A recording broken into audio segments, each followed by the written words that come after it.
It's Sunday morning, and every decent man and woman is listening to Test Miles with Nick Miles on FM News 101 KXL.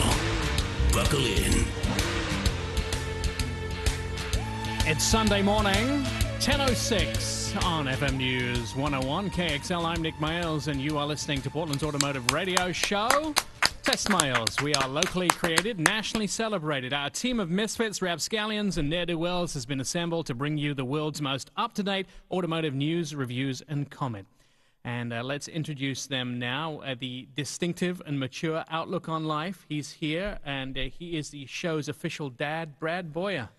Good morning, all. How's your week been, Brad? My week was fantastic last night. However, I did a couple of limo runs for brides and ran into the Starlight Parade. So that was fun, driving a big stretch limo in the middle of the chaos last night. Andy and I noticed all the gates still up there. The metal barricades are still being removed at this time in the morning from the weekend's festivities.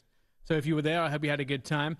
Also, let me introduce you a man who is truly passionate about cars and not much else, Sean Walker. Good morning, Sean. Good morning, everyone. How's your week been? My week was pretty good. I spent all day Friday detailing all my cars, which took all day and into Saturday. Then I went to a drive. All 300 of them. Yeah, you know, we were listening to that news segment where the average household has 2 cars, and my household's probably 5 or 6. You see, you're a weird household. I know, but I love cars. You absolutely do. My pal and professional passenger, also the show's producer, Andrew Awesome. Hello, Portland. What have you been up to this week? I have 7.5 hours of logged drive time, and I learned how to drift inadvertently. So Inadvertently? Good. Yeah, Fast and Furious is what I am. You did. Awesome. If I do this, the car drifts. Maybe Yeah. I shouldn't. If I throw it in a hard park, it'll do that. How's your license coming? You know what, Nick? I don't have it. It's not in my pocket. But, you know, one of the news stories today will make sure that I don't ever need it again. Passionate about cars, especially Volvos, with a weakness for speed and anything fast and friendly, is Oli. Oli, how was your week? Very good, Nick. Did you do anything interesting? I've been enjoying the glimpses of the summer that's coming up with the weather and driving around topless and trying to multitask it with my multimedia at the No, he means that stoplights. he's had the top down on the car, Andy. He hasn't had his shirt off. Not you. Sometimes. Okay. But usually I'm topless in a non-convertible and wearing my shirt in a convertible. I get it. You got to switch it up. Okay? There you go. Well, I'm Nick Miles, and here on the show this morning, we've got lots coming up. We're going to talk about our test drives. Andrew, can you tell us what you gave us out of the garage this week? Well, you guys were all naughty. And it was despite that. Nick, you got the BMW 4 Series. I gave Sean the Hyundai Equus, and Mr. Brad the Nissan Rogue. Or Rogue. Yeah, I know. I was just trying It to is add Rogue. I pizzazz. think it's appropriate.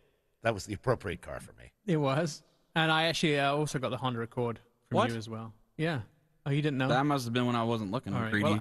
Well, I also just spent a few weeks in Los Angeles driving the BMW i8. A few days in Los Angeles driving the BMW i8, and Julian from BMW Product and Technology, he's going to join us later on in the show to explain the car and the future of driving. We're also going to have Travis Decker from Atomic Auto, and they're a full-service garage on 20th and Sandy, but Travis is really changing the market about how you approach your car, and he can fix almost any hybrid. He has lots to say about the future of the car business, and some things may shock you. All right, let's get to these cars. So I drove the BMW 4 Series convertible. Let's talk about basics. This replaces this 3 Series convertible. It's based off of a 2-door 3 Series. It's all new for 2014. The 4 Series is sleek. It's an updated version of the former self. It's a top pick for luxury sports cars, sports coupes, convertibles. The good things about this car that I really liked is it really is engaging. The handling, it's powerful, it's fuel efficient, it has a great engine, it's upscale interior, it's straightforward controls, and it has spacious seating, even in the back row. The bad thing, I would say, the seats are a little hard, and it takes quite a little time to get comfortable in it. So it has a 2-liter engine, which is a 4-cylinder. The drivetrain is rear-wheel drive. The transmission, 8-speed automatic, 241 horsepower at 500 RPM. And it has a fuel economy of 2335, which is pretty good. Starting price $48,750. 3 versions: the 428i, the 428i xDrive, which is their all-wheel drive system at BMW, and the 435i. So this car, I will tell you, it's definitely a great convertible.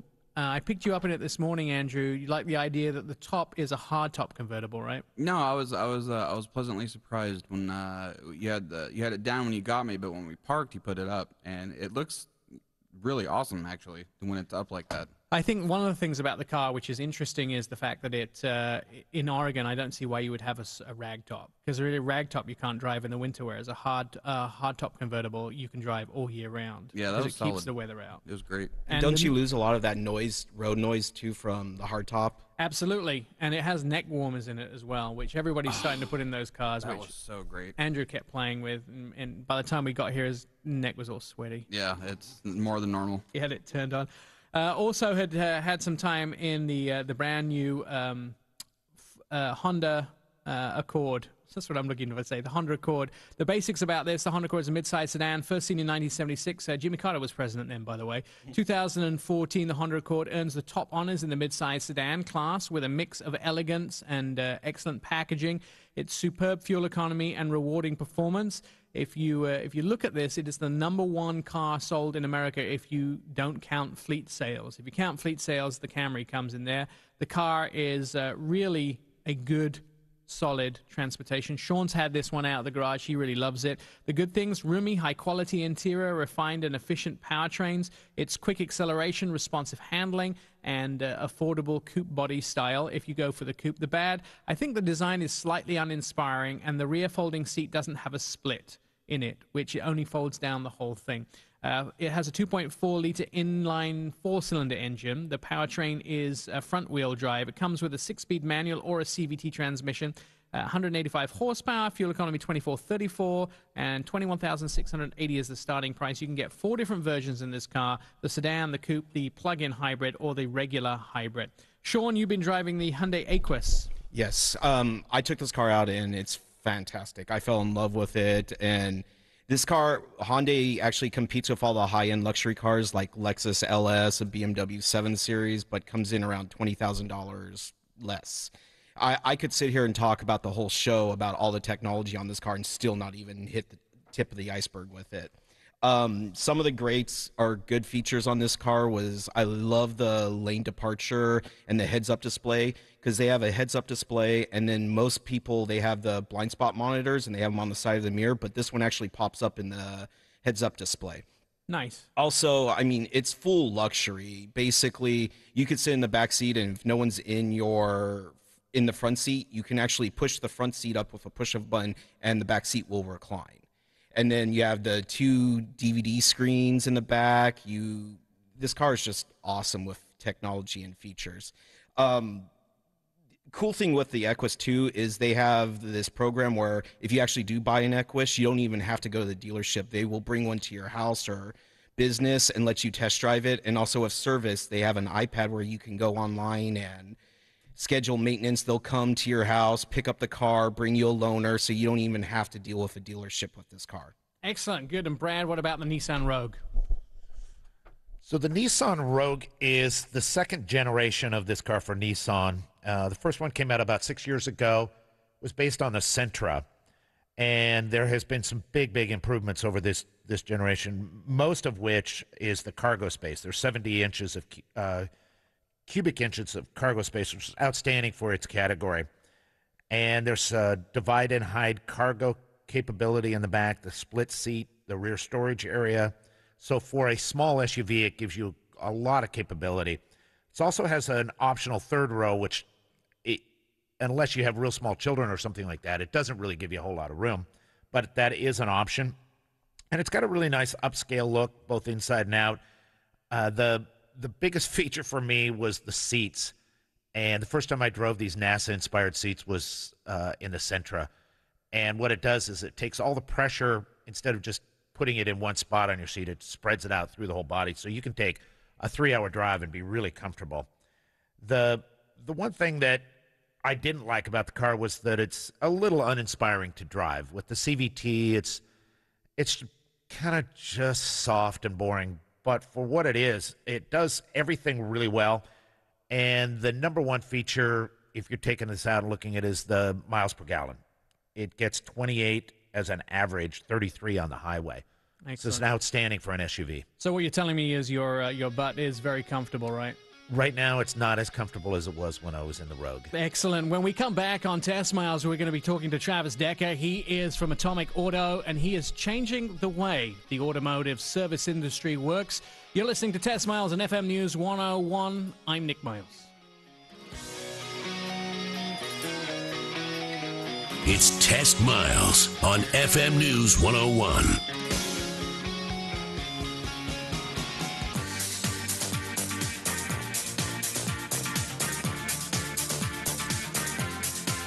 Test Miles, like NASCAR, but with one right turn. TestMiles.com.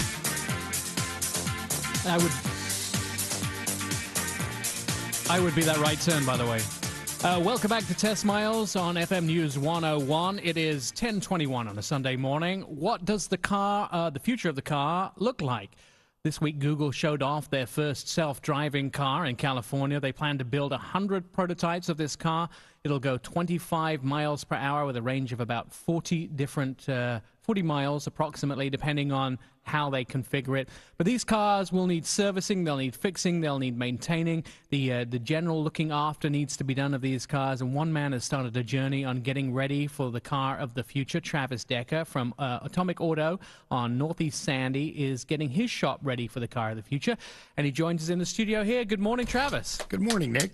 How are you? Pretty good. So I went to your shop, and there's a lot to see down there. You are changing the way that the service of the industry happens. Well, what we're really trying to do is evolve the service business along with the way that cars are evolving. As you know, you guys just heard about the new Hyundai that he was talking about, all the technology. How do we integrate more of that technology to give customers a better experience servicing and repairing their vehicles?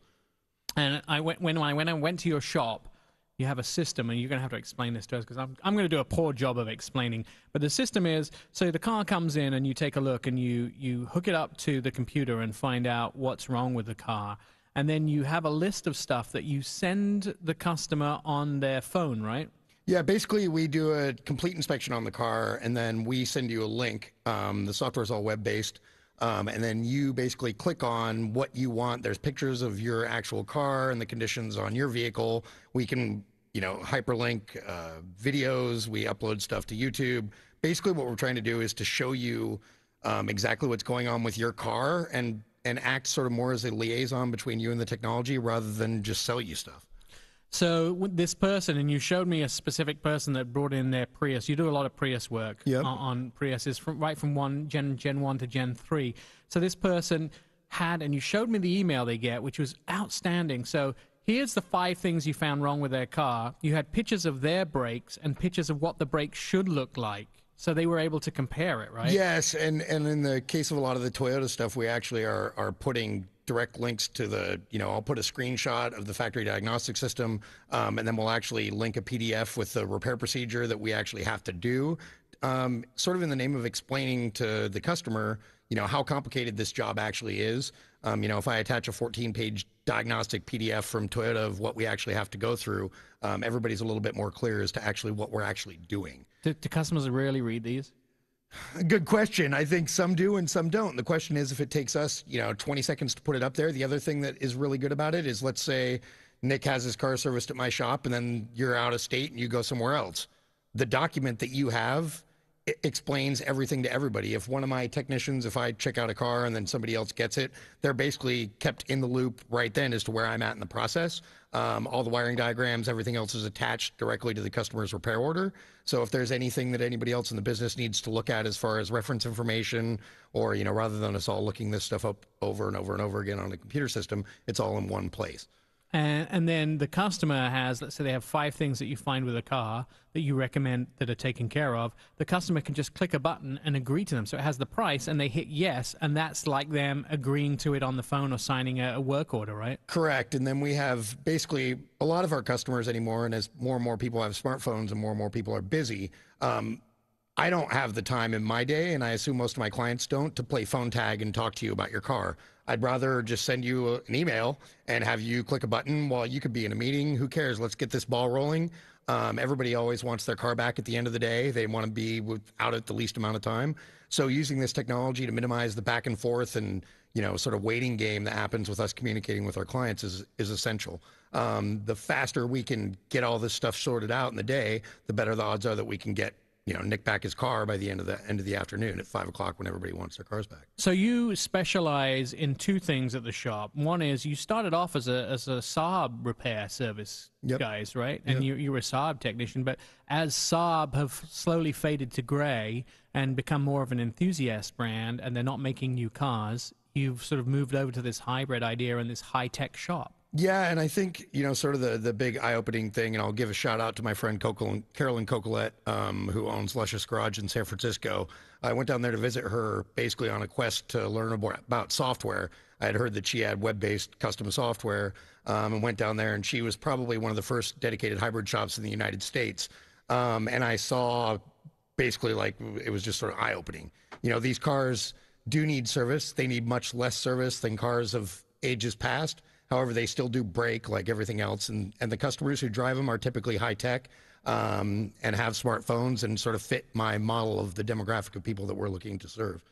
And you're also telling people what they should pay for those repairs rather than, there's very complex and difficult situations where people go to a shop that may not be familiar with the procedure, and they're paying 3 times what they should be paying for it at a non-specialist garage, right? Absolutely, and it was the same with Saab, and I think to a large extent, it's the same with Prius or any modern hybrid car or modern cars, for example. I mean, everybody thinks that we just have a computer that we plug in that tells us exactly what's wrong with the car. Sometimes it's that simple. Oftentimes it's not. I spent numerous hours last week rewiring the ABS system on a salvage title Prius that was in an accident, and the guy who worked on it didn't do the wiring right, and it had these data bus communication issues between the computers on the car's network. And I fixed it on Friday, and it took a little bit of time, but those things, if you know the system, how much is hiring a specialist who actually knows? I mean, are we more expensive or not? People always ask, well, how much is your labor rate an hour? Well, that doesn't really mean anything if we're not the most efficient people to fix your car. Right. So you could be doing, charging 5 hours where the job really takes 30 minutes. And I know one of the things that you've sort of championed is a lot of times with some of the vehicles, especially the hybrids, people come in and they want the light bulb changing, and you have offered to help people with that, tell them where they can buy it, and instead of going through all the rigmarole on some of these cars that people are doing and paying $120 to get a light changed, you found a way to get around that, right? Yeah, I mean, get online, get it, come in. The rumor on those cars oftentimes is the bumper needs to come off, or a lot of these new cars. And the funny thing is that light bulbs are becoming harder and harder and harder to change. I mean, all the cars that you guys just reviewed, I would love to watch and go out into the parking lot and say, let's try to put a headlight bulb in everyone and see how long it actually takes, because it's gotten completely absurd. Oftentimes, yeah, I can do it in 4 minutes. Maybe I'll bleed a little bit. I jam my hand down into that nasty spot. But that's sort of what we do, and people pay us for our expertise, and it's ridiculous anymore that the car manufacturers, don't let it. All right, Test Miles. We're on Test Miles on FM News 101. I'm Nick Miles.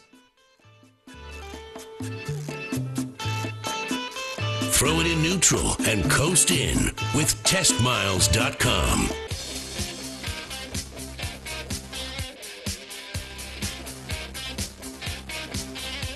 Favorite us, tweet us, friend us, love us, all at TestMiles.com.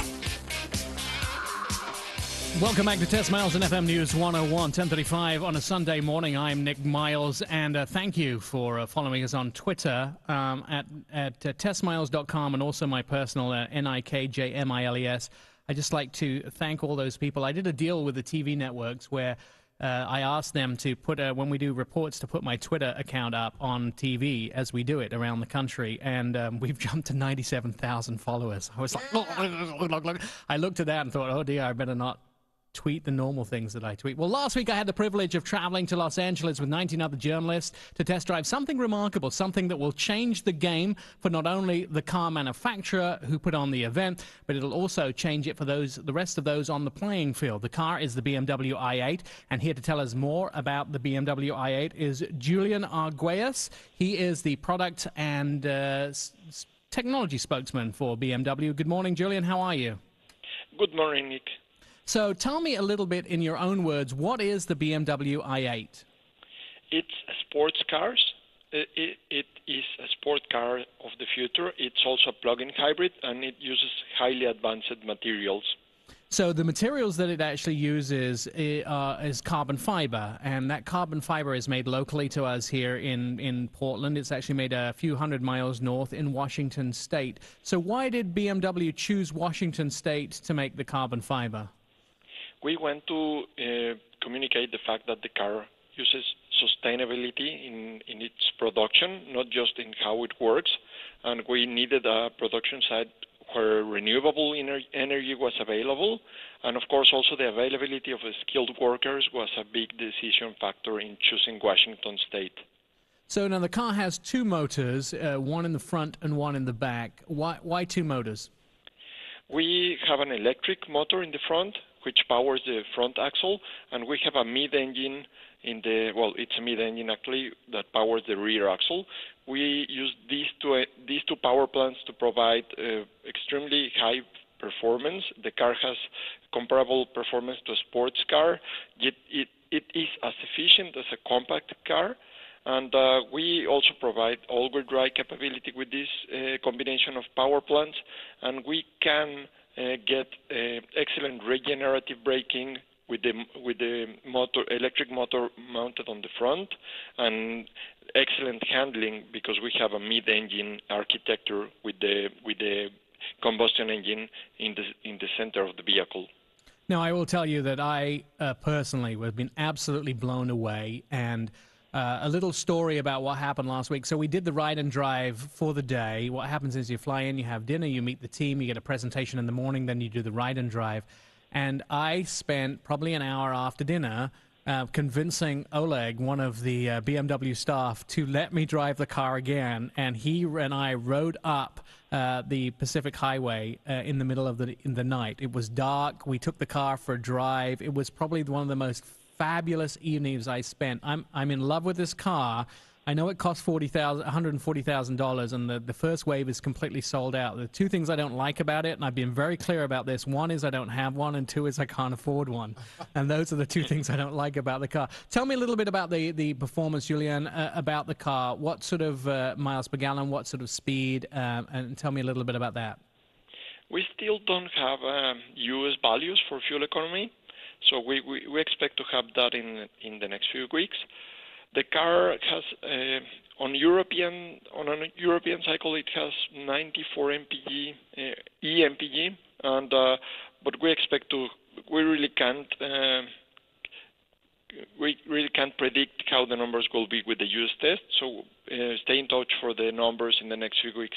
The car is capable of a 0 to 60 time of 4.2 seconds. And it can run on electric power alone for approximately 22 miles. And you can also drive it on different modes. You can do pure E mode. That means just electric driving. You can go to comfort mode, which blends electric driving and the combustion engine. And you can also go to sport mode, which will give you the maximum performance. Excellent. And I will tell you that although my inside child who wants to be ecologically sound drives it in E mode, but the second you shift the shifter over to sports mode and that rear engine kicks in and it sounds like a supercar, that was what made me sing. That's my heart just it was just one of the most wonderful feelings to have that in the back of the car. Now, during the presentation, BMW told me that they have completely changed their thinking for this vehicle. How did you change your thinking when you went about making the i8? Well, first of all, we changed the way we build the vehicle. The basic architecture of the vehicle is completely different from what we have in the normal BMWs.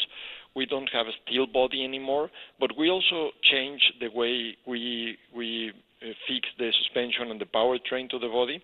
we have something we call live drive. That means you have a carbon fiber passenger cell, and then we have on the i3 we have an aluminum frame under that, but on the i8 we have a front subframe and a rear subframe, and we attach both powertrains, the electric one and the combustion one, to that.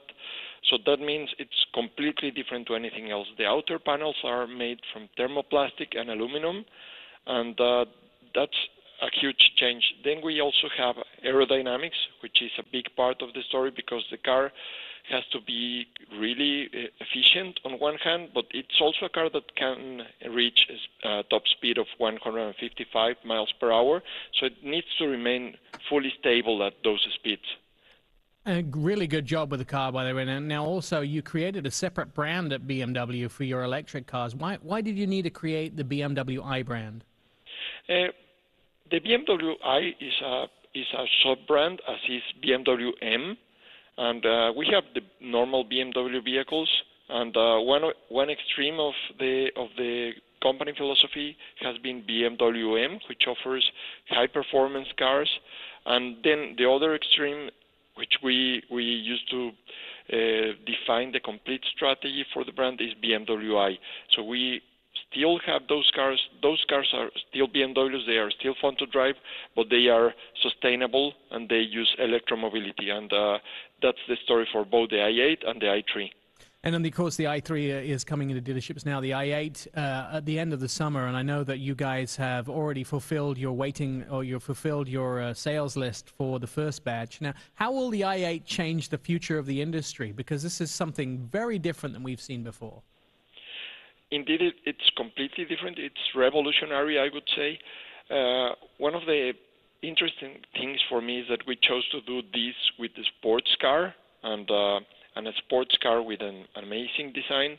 So it is really different from a normal BMW sedan and most of the other alternatives in the market. So we think it will be the start of a new way to see things.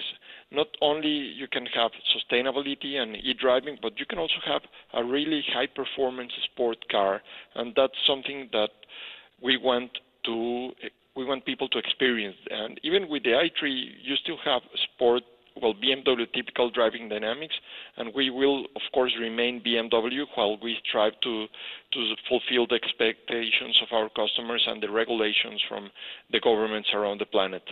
Final question for you, Julian. If I want an i8, how much will it cost? How much will it cost me, and how will I get one?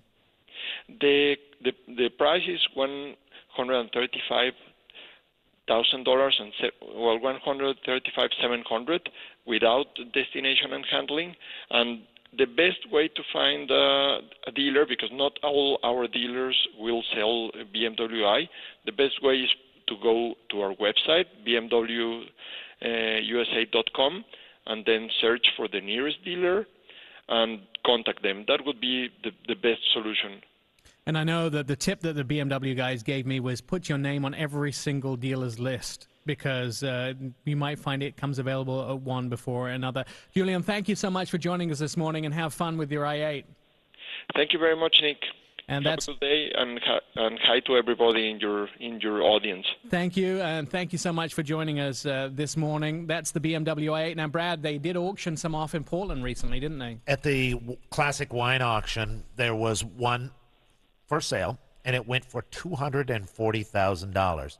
Now, during the bidding, there were two people bidding hard against it, and they freed up one more, so two of them went for $240,000. Wow, that car, I mean, it's worth every. I just can't tell you how much I'm in love with it I am. You're listening to FM News 101 KXL. We're going to be back with more from Travis Decker from Atomic Auto, and we will talk about our Project Discovery. I'm Nick Miles.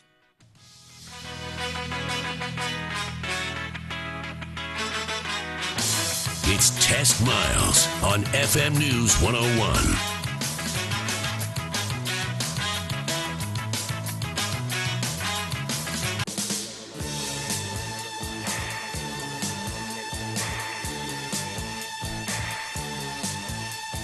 Test Miles, like NASCAR, but with one right turn. TestMiles.com. Welcome back to FM News 101. It is Sunday morning, 10:51. You're listening to Test Miles. I am Nick Miles. We have a few minutes left on the show. I want to bring you up to date with a couple of things. First of all, Travis Decker is back here from Atomic Auto. Brad, Sean, Oli, and Andy are here in the studio. So we got the Land Rover back. Something happened there. Sorry about that. That was my fault. I was trying to take a phone call. Sorry. We got the Land Rover back from Salem and from Certified Auto in Salem. Brian put a new head gasket on it and fixed a bunch of motors. Thank you to those guys.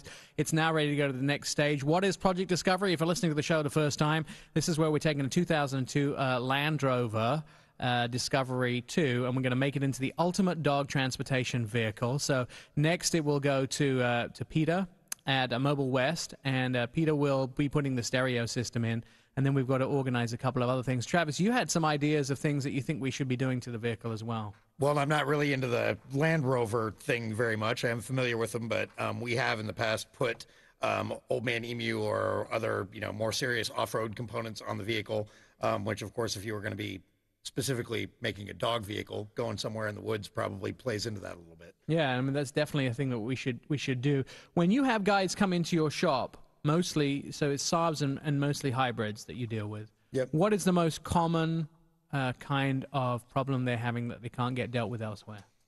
Oh, that's a complicated question. I think anything on modern cars, it's anything involving the computers that, is past the scope of replacing a tire or, something more complicated than that. The cars have gotten to the point where you need specialized equipment to do most anything.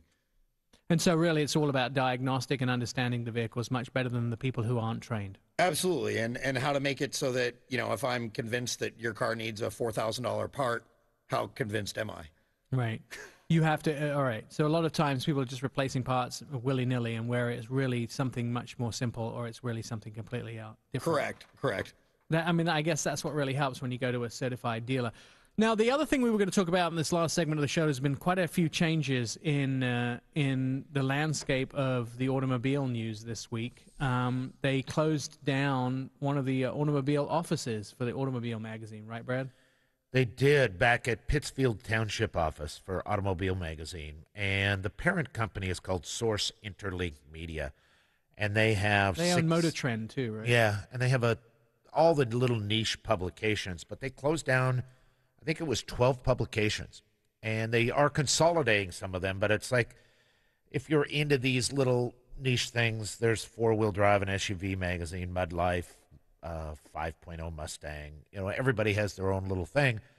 They found out print couldn't support that many publications, so they molded them into some, but they're moving offices to L.A., so it's interesting how everything's moving away from Detroit, though, too. I think that's one of the things is that now we've become into electronic world. It's more diversified. I noticed a post from my friend Nick James at Digital Trends magazine this week on Facebook who says that even though the buff books are declining, and he supported this with an article, his guys are up over 100% in the last year or so, the digital end of the guys. So it's completely going digital, and I think those people who have really failed to keep up with digital are suffering. Jean Jennings has been there for 30 years. She lost her job as editor.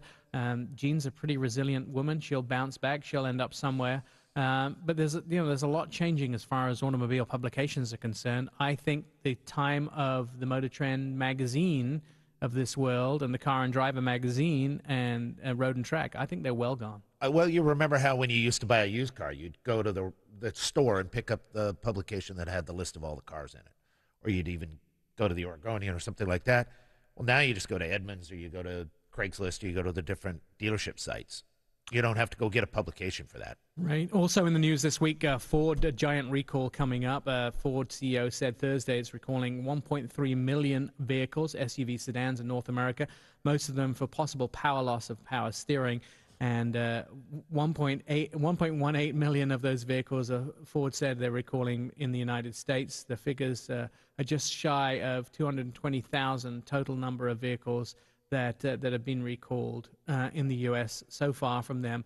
This is on top of GM almost doing a 2.5 million recall on a daily basis last week. Toyota, It felt like it. Toyota doing recalls as well. It seems like we're in recall frenzy. And one of the things I want to explain, because I do a lot of talking on Fox News about that, but one of the recall things I want to explain is a lot of times because the NHTSA have changed the way they do, now you can make complaints on their website. And a lot of these guys are doing preemptive recalls. They're not actually dangerous. They don't need to be fixed right now, but they don't want to be in a situation where they've got people looking at them saying, why, when you knew about this problem, why didn't you do the recall? So I think this is just the beginning of the recalls. A lot of people are going to get a lot of problems out of the way. So far this year, GM has recalled 15.8 million vehicles worldwide. That's a lot of cars. And again, to reiterate, recall doesn't necessarily mean there's some major component that's broken. No, recall means that there is a safety issue, and a voluntary recall means that they have to do it themselves. If you want more information, our website is testmiles.com. You can follow us at Twitter, TestMiles, or I am NIKJMILES, Nick J. Miles, on Twitter. Also, we have a Facebook account. Next week, we'll have more stuff in the show. We've got a packed show coming up for you then. It's always fun to have you on the show, and you can see news and views on our website. We'll have you as part of our show if ever you want to call in, and we'll be back next week on FM News 101. Thanks for listening. I'm Nick Miles. Throw it in neutral and coast in with TestMiles.com.